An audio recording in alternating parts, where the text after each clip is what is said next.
Paglabas ko doon sa ospital sa Labalib, mayroon L300. Mayroon siyang isang sakong bigas, may mga grocery, may mga ang dami. Kompleto. Bigay yan sa'yo ni Lord. Sabi niya, si Lord ang nagbibigay niyan, hindi ako. Ginagamit lang ako ni Lord. Okay, to God be the glory. Dapat sabi niya ganon. Tinatid pa kami doon sa kubungan namin. Tapos, nung time na yon, ito na.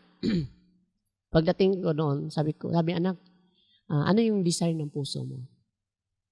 Kasi alam mo yung mga nangyayari sa'yo, patotoo mo lang yan sa Diyos. Sabi ng nanay na yun. Huwag mong questionin ang Diyos. Yun sabi mo, bakit? Kasi lahat ng nangyayari sa buhay mo, may plano ang Diyos. Anak ka ng Diyos. Alam ng Diyos yung mga nangyayari sa buhay mo. Sabi ko, parang naluhan ako ng time na yun. Tapos mayroon nagsabi sa akin na, mayroon doon katutubo. Yung stepmother ng pamilya ng asawa doon. Sabi ko, ano yung tribo? Tapos sabi niya, naglilimos kasi sila ng mga damit, ng mga ganyan, dahil wala man din yun. Pero malayo yun, sabi sa akin.